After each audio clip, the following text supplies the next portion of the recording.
Everyone who had thought that Gan would change his mind or quit after the Diddy verdict was proven wrong. Despite the repercussions, he will keep speaking up because he has much more to share. Diddy thought that intimidating Jean would make her quiet, but it had the opposite effect. And here's the deal. Jean's been, there's already a lot of tea spilled. But according to sources, the real stories haven't even come to light before. Gan has some strange receipts, audio recordings, messages, and even video footage that could help validate some of the darkest rumors about Diddy and other powerful people in the industry. Presently, Jean is working with Cat Williams, so you already know this is going to be huge. This is another subject that receives very little attention. 50 Cent is reportedly doing more than just supporting Gan on social media to get page views. In the background, he's actually getting along with Gan and Cat. 50 has apparently been promoting this since he started shooting his Diddy Do It documentary. However, Gan and Cat's approval of the verdict was the final one. And let's just say that after everything that has happened, people in the industry won't be sleeping.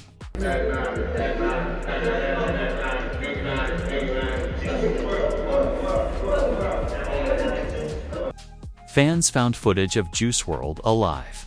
One rapper even said, "Dude, Juice WRLD must be alive. Why is this great artist still working on so many unreleased songs? Something tells me that he is recording somewhere." After that, followers began sharing this eerie Alilahi Instagram live, where as she went along, she would say, "You guys really think Juice passed from that? You are mistaken. You are mistaken. Actually, you're not correct.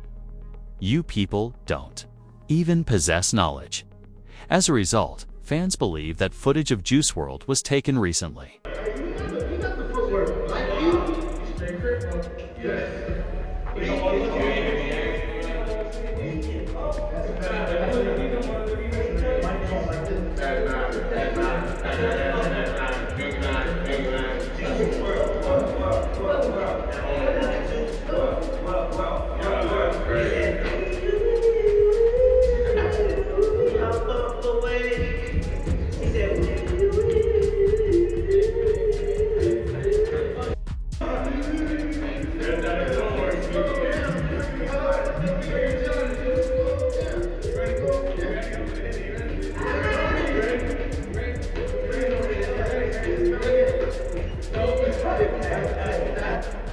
Fans looked for Juice WRLD's friend Clever on the album cover.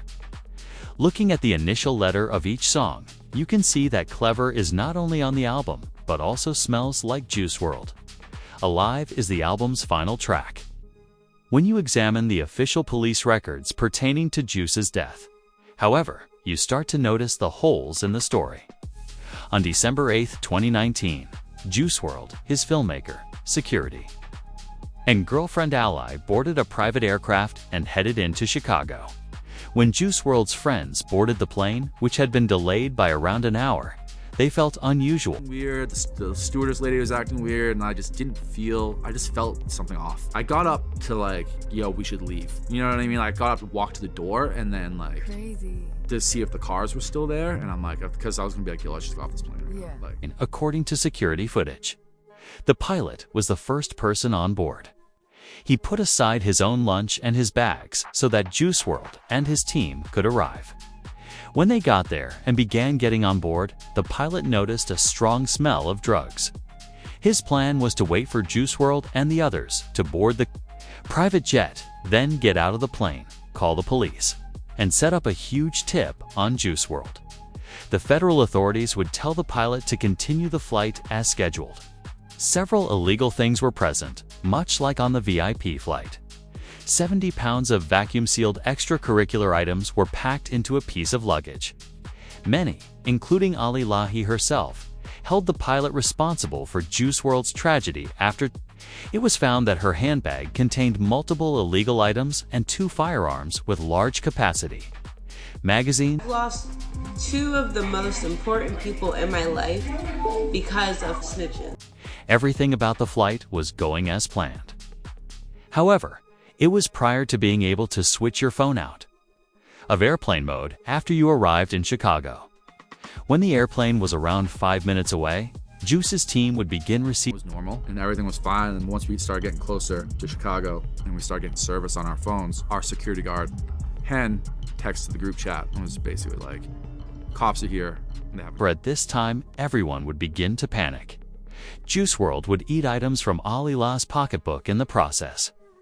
After being told that the police were waiting for him, they believed Juice began stealing more and more of the items in an attempt to hide them from the authorities. According to police records, Juice WRLD was the company that rented the aircraft. This suggests that he would be in possession of all the contraband when the police searched the airplane. We were able to identify the charges that Juice WRLD would have faced for using a private jet to transport 70 pounds of illicit materials to illegal weapons and other goods found in Ali's handbag, because it would have carried a maximum punishment of 25 years in federal prison. The combination of all of that, along with the worry that comes from knowing that authorities are waiting for your jet to land, caused Juice's heart to race, which is what caused the incident. The moment it thereafter, the ambulance was reportedly summoned, and Juice WRLD was sent to emergency treatment, where he sadly passed away. Paramedics helped Juice, but the dogs started investigating his luggage. Given how quickly the dogs could detect the forbidden substances, it was unclear why Juice would even attempt to bring this on an aircraft. It would be revealed later that he had carried these items on the journey because the following day was his birthday. Again, we're going to Chicago to celebrate his birthday. It was just his birthday the other day, but we're going this weekend, Saturday. We're flying out there. We're gonna have a birthday party with his mom and family and friends and stuff like that from out there. So. Following Juice WRLD's death, Juice's photographer was arrested and charged with a misdemeanor weapons infraction, and 2 of the rapper's security guards were also arrested at the site for having firearms. Rob Boosie suggested that the pilot of the aircraft was ultimately responsible for Juice WRLD's demise now that an investigation was underway. However, this is when things start to become truly strange. Many believe that this was a ruse by Juice WRLD to finally distance themselves from the spotlight. Before passing away, he posted on Twitter, "My getting incredibly famous, shining for a few years and then acting like a person is the plan." His song Legends, however, was the one that truly sparked the speculations that he was still alive. In Juice WRLD's song Legends, he utters the frightful phrase, "What's the 27 Club? After age 21, we won't be around." Juice WRLD passed away just 6 days after turning 21. Hence, this line has been one of the most talked about since then. The song, however, was originally a tribute to 2 young persons, XXXTentacion and Lil Peep. Other artists that died unexpectedly were X, who died at age 20, and Lil Peep, who died at age 21. In addition to referencing their deaths, Juice WRLD's lyrics foreshadowed his own death, further solidifying the regrettable trend of hip-hop's up-and-coming artists dying before they reach their prime.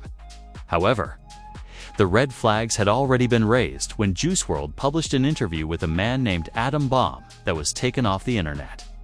While using the extracurriculars, he ceased nodding off throughout the performance and falling asleep completely. Fence about it. Yeah. So Juice WRLD on the Adam Bomb Show. We just added Lucid Dreams, man. That single and that track that we're playing right now.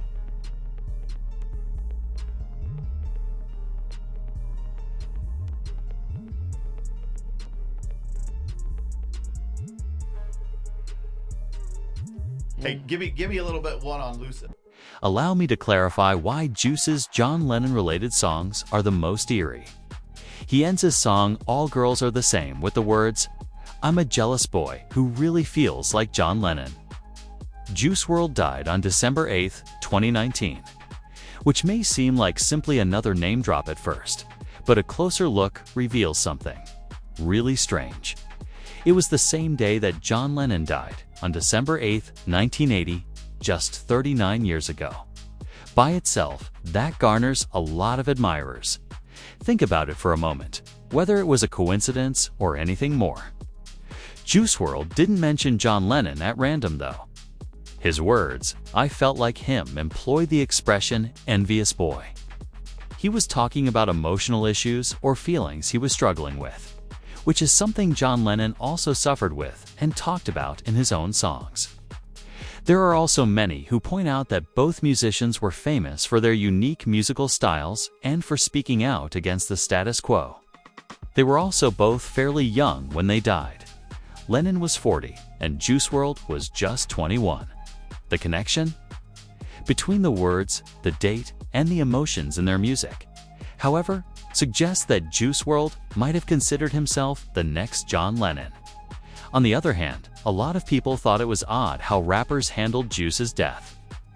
Benny Blanco would respond as usual and provide a never-before-seen interview with Juice WRLD on his musical career. Music has pretty much been a factor in my life, like my whole life, like low-key from like 2 years old on. My cousin told me he used to blast music around me, like Wu-Tang, and I would just like rap the lyrics, like mumble the lyrics, not even knowing what I was saying, just kind of like mumbling like the cadence of the song. That's how it started. My junior year in high school, I was like, yo, this is like what I want to do. Like, I used to like freestyle with my neighbors. They were like about to graduate high school, and I was like in junior high, keeping up with them. And at first, I used to want to be like Eminem, or like Tyler the Creator. I used to say like wild to get people's attention and just try to come up with the most wildest punchlines and wordplay, trying to be as clever as possible. This ends up connecting with the words that Benny shared about Juice WRLD during this interview.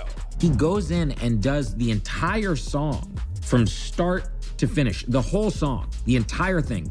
So he does the whole song and he goes, all right, run it back again. Pick the best one. In that moment, my jaw dropped and I said, oh, I'm in the room with a superstar. This eventually comes down to Benny's remarks on Juice WRLD in this interview. He comes in and sings the entire song. The full song, the full thing. All right, run it back again, he adds, after singing the whole song without interruption. Choose the best choice. Within that I said, my jaw dropping open. I'm in the room with a superstar.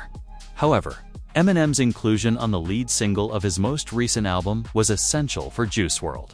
It was especially significant when Eminem commended Juice's skills because Juice was heavily influenced by Eminem. Out to Juice too, man. Like, yo, that kid was so talented, man.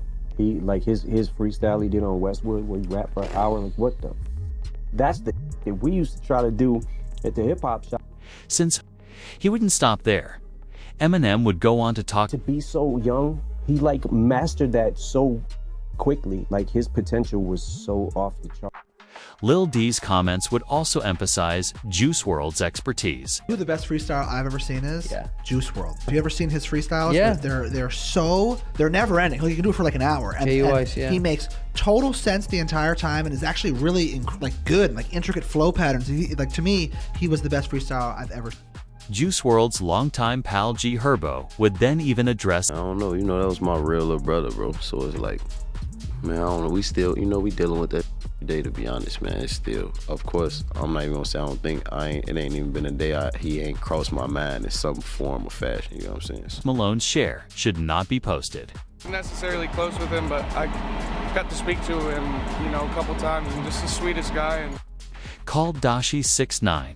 Fans were very shocked when he announced live on Instagram that the two had resolved their feud. Juice WRLD said, this is one reason I respect Juice WRLD, right? This is when I was clowning him. He messaged me, look, Juice WRLD wrote me and said, yo, that video's so funny, I can't stop watching it. And you know what I said? I said, yo, call me. He said, you taking over the world. I said, peace, king. He said, what's your number? I sent it.